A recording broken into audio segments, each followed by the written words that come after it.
What I'd like to do now is I want everybody to stand up and give Doerthe Obert a standing ovation before she comes and talks. And you'll sit down again once she's on the stage. So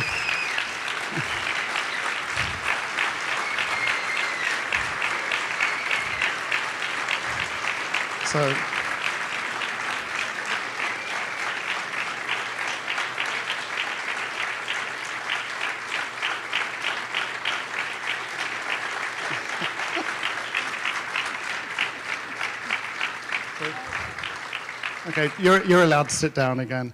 I'm going to ask Chantal to introduce Doerthe, because Doerthe now has a much better, Chantal has a far better, closer relationship to every single one of Debbie and a whole group of people that Chantal will talk about. I would really say, genuinely, I have learned so much from my interactions with Debbie and from my interactions with Doerthe. So they've been working for the longest time for these geniuses, and that rubs off around them. So I very, very strongly urge anyone here, if you're interacting with somebody who's somebody that you want to get closer to, the people that they have around them are equally extraordinary and we're equally able to learn from them.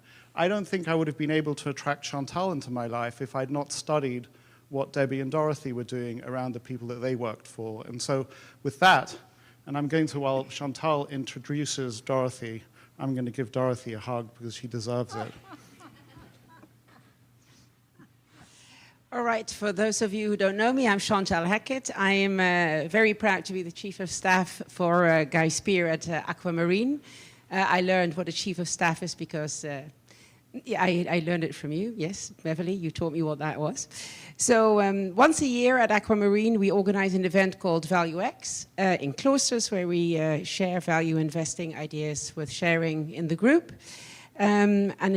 At Aquamarine, we try to add value for our investors, but also in different ways. And I've learned that also from the people at BRK. They're all very, very giving and warm and friendly. And I was very gebauchpinselt, as they say in German, belly tickled when I was included in the group of you, Beverly, and Debbie Bosanek and Doerthe. I've learned a lot from them, so I'm really, really pleased, and we're very honored that you're willing to speak at our event today. Thank you so, so very much. So I leave the floor to you. Okay. There we go.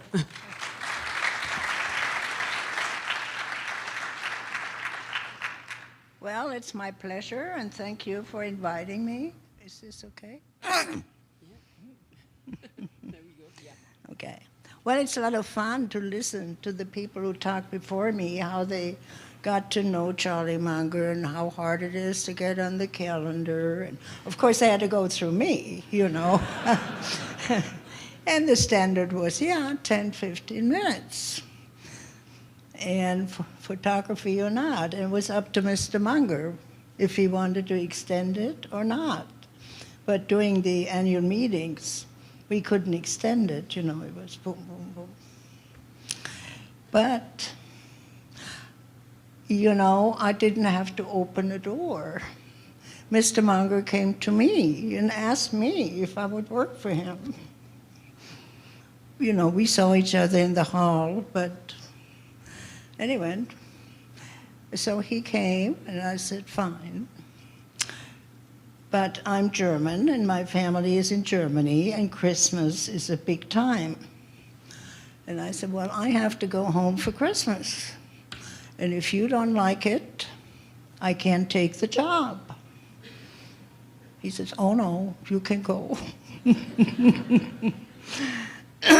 That's how a frank and open relationship started.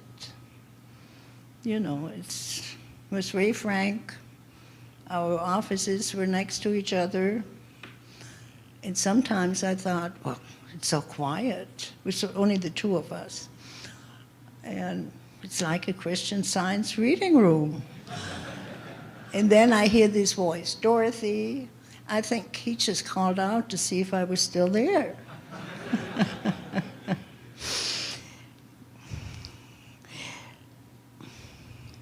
Well, you know, Berkshire and Mr. Buffett, Mr. Munger, they all watched the money. They were generous with their charities, but you didn't spend much money. So we needed a new Xerox machine. And so I found a demonstrator, which is cheaper, you know. And so I got it, and then I told him, and I was so proud. It was the beginning. I got a good prize. And so I told him I got this good prize, and it will run 100,000 copies. Oh, he says, this machine will outlive the both of us. He didn't say, thank you, you negotiated well, or anything. Oh, no, you know. Well, the machine didn't outlive us.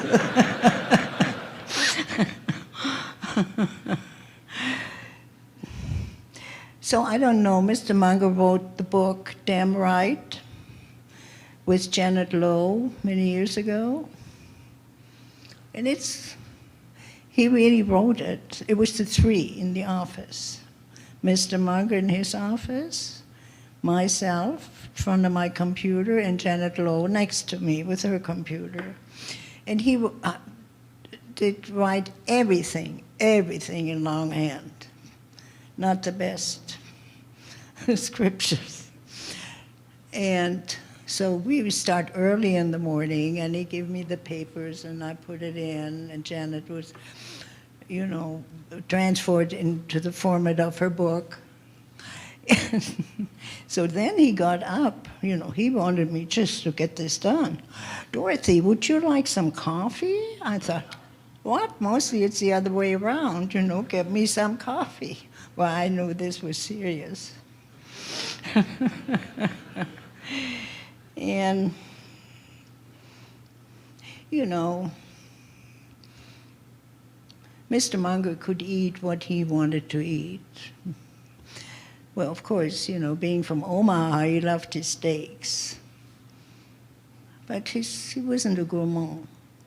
So I go and get his lunch. And he sent me out to McDonald's.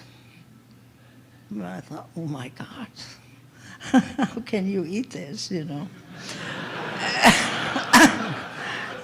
And so one day he decided to go on a diet. And okay, chicken salad. And so he said, well, get it at McDonald's. So I did one time. And terrible. And so I just went to the California Pizza Kitchen and got their chicken salad, and the chicken was really nice. So the next time he called, he says, well, get me my usual, but go to this place with the better salad.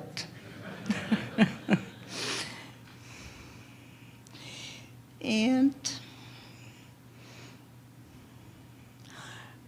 well, the other thing, you know, we had such a good working relationship, and he just trusted me completely. You know, you handle it. You handle whatever it was. You get it done. Well, it was a long time. It was a good time working for him. But, you know, he was a big, burly man, and you would think, I'm a little thing. But we worked it out. I guess this is about it.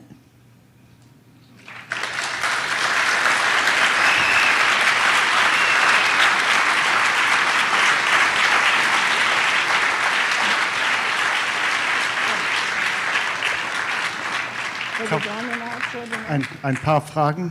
Pardon? A few questions. Oh, well, I'll see if I can answer this. Who'd like to ask some questions to Doerthe? You need to come to the microphone. Just come to a mic. And we'll do 2 or 3. And we have, go ahead, Sachi. This is Sachi Trivedi from Luxembourg. Yes. Thank you, Guy. Doerthe, thank you so much. This was so touching. The question I have for you is, it weaves in 2 questions, but I'll do it anyway. When you started working for Charlie, did you have a sense of how big a legend he was going to be? No, of course not. And actually, you know, he asked me to work for him. I didn't know what I was into. And so I think a year later, I said, you know, what made you think this will work out? He said, I like krauts.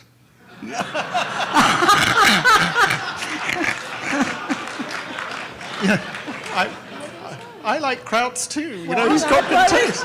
I thought that's a funny basis to be hired by Charlie Munger.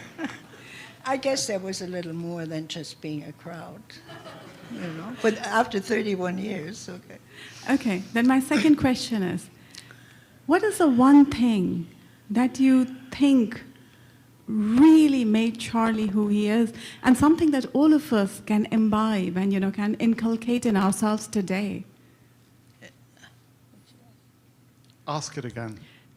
So what is the one thing or a couple of things about Charlie that you think made him as successful as he was? Something that we can learn, we can imbibe in ourselves today? Well, he was the most focused person I ever met. I mean, you know, I might get a call and I think he might want to talk to the person. And, you know, our office were next to each other, but then I'll get up and kind of walk in his office, and he's reading and he's writing. And I thought, oh, it's not so important. Okay, so I take a message. If it was important, then he'd still do the same thing.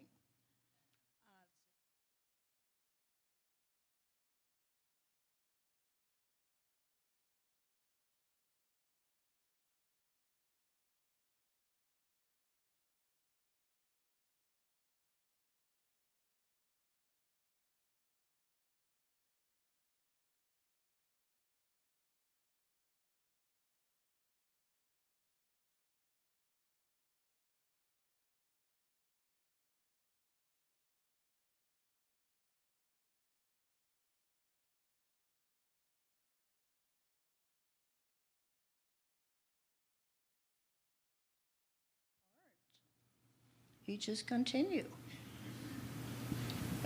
Wow. Thank you so much. Yeah, and thank you for asking the question, Sachi. Yeah. I think that success leaves a trail, and even if it's just you know, it's dust, you're right to pursue it. And when you put together lots of those different things, you get a picture. And we're very grateful to you for being here. We're going to take, I think, one more because we're so late. I'm so sorry about the other two. So this is the last one here with the yellow jersey. I'm blanking. Can you believe I'm blanking on your name? It was Cox. Coxie. How can I blank on your name? So Coxie, make it good. Thank you. Thank you.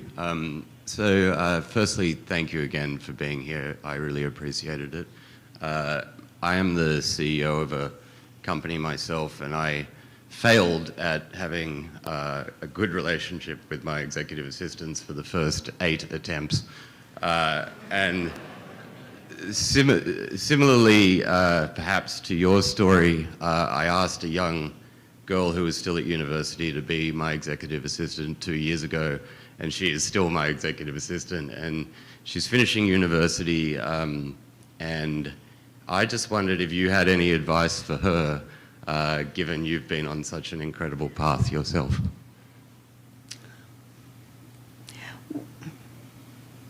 You know, you kind of have to learn how to deal with people, how to read them.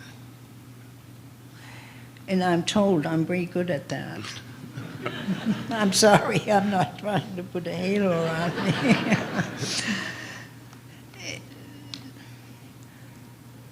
I think that's the main ingredient. And you know, it takes a lot of trust. And you have to trust each other. You also have to trust your boss. And, you know, I wouldn't let anybody walk over me. And I made that, you know, he knew that.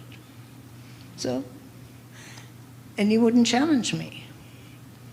And sometimes he even would listen to me. Thank you so much. I'll tell her. Thank you, Coxie. So Gillian has a story. You were going to stay here a little longer. I have a quick Dorothy and Charlie story that I haven't even told you.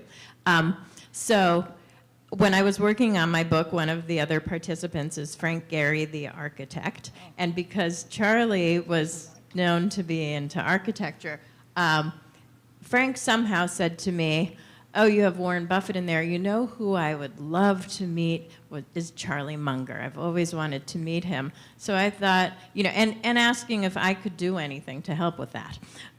So I was like, all right, I'll ask Debbie what to do with this. And Debbie gave me Dorothy's email.